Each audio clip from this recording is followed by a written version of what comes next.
To our nation's capital now, where a hearing was held this morning to question Attorney General Pam Bondi on President Trump's budget request for the Department of Justice in the upcoming fiscal year.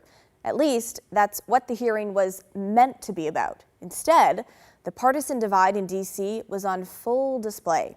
Republicans praising AG Bondi in the DOJ's work since she took over. Democrats, meanwhile, especially those from the Northwest, took the opportunity to ask some pointed questions, and things got a little heated. We'll start with Washington Senator Patty Murray. Listen.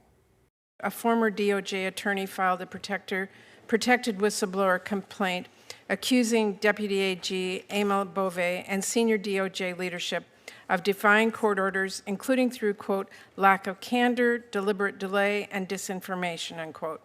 The complaint also accuses this administration of firing the whistleblower for, quote, telling the truth to the court.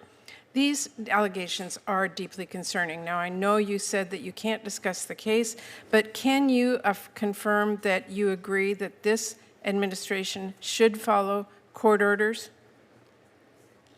We will follow court orders, Senator. The entire administration will follow court orders. The problem arises in the district courts. All these district courts throughout the country are tying our hands. And here's how we will follow them when we get to the United Supreme Court. I need to ask we're you winning. a number of questions. And so, yes, we're following the orders of the court. Let me ask my questions.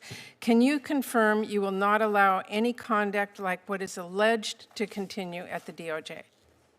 I'm not going to talk about anything that's alleged. What I will talk about with you, hold on, you asked me a question and I get to answer it. What you asked me, alleged conduct that's part of a pending whistleblower lawsuit that was filed on the eve prior to Emil Bove's hearing today. I'm not asking about that suspicious. Hold on, let me keep going. Attorney I would General run Bondi, through a wall for Emil Bove and Todd Blanche. Like to continue with my questions. I have very limited time.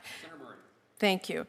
I just want you to confirm for this you will not allow conduct like that at the DOJ. Yes or no? I will always support and defend Emil Bove, and I will defend Todd Blanche. They are two of the finest people I know and two of the ethical people I know. Oregon Senator Jeff Merkley took a different route, asking the AG about President Trump's meme coin dinner just over a month ago at his private country club in Virginia. That's where cryptocurrency investors, many who spent millions on Trump's digital currency, gathered for a gala. The focus of Merkley's questioning was about foreign influence on U.S. policy through the Trump family's cryptocurrency companies. You won't see Senator Merkley right away, but you'll hear his question. But I think you really are very sensitive to the possibility of foreign agents or foreign influence on our government and making sure that we make sure that doesn't happen? Yes. Yes. I want to know if when the president held his dinner for 220 individuals who purchased the most of his meme coins, were there foreign interests attending that dinner? Senator, we're here to talk about the Department of Justice and my budget for the upcoming year. I would think that you would want to talk about the leader of the Sinaloa cartel who was living in Oregon, one of the top leaders. I would think that that's what you would want to talk about with me. When we captured him, he had $3 million cash in his home. Attorney General, I know that you avoided the same question on the House side, but what we know is that many folks who attended this dinner were buying those coins because they wanted to influence U.S. policy. We had Mr. Javier Selgas, the head of Freight Technology, Inc., who said, I bought $2 million of these coins. I plan to buy $20 million because I want a favor from the president to change the policy regarding freight from Mexico to the United States. This solicitation of investments in his personal product, his meme coin, led to many people who were coming from foreign countries attending that dinner. Don't you think the American people have a right to know? And you said yourself you're very concerned about foreign influence on our government. Senator, it is wildly offensive that you would accuse President Trump of not protecting American interest in our country when he is the president that has shut down our borders, unlike Joe Biden. President Trump has done everything to make America safe, and you asked me the question, and keep America safe. Do you and know you're trying to play a gotcha question at a budget hearing when you have murders left and right in your state, violent crimes, and we are doing everything we can to help your liberal state.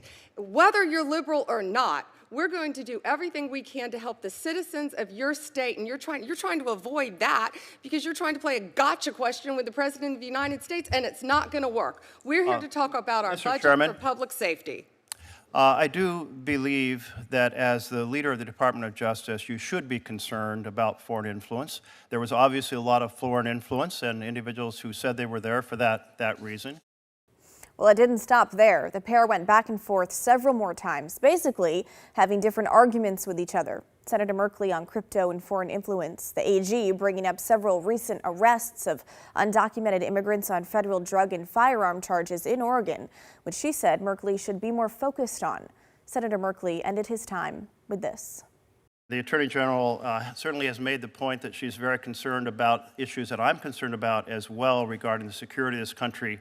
But let the record note that in terms of foreign influence and the sale of foreign influence through the president's coins, she absolutely refuses to respond and instead turns to a whole list of different topics. I think it's important for the leader of the Justice Department of the United States to be very concerned about foreign influence, and I encourage you to take on that topic and not consider it an offense that those of us who are concerned here, Democrats and Republicans, want Americans to make American decisions, not foreign influence being bought through crypto coins.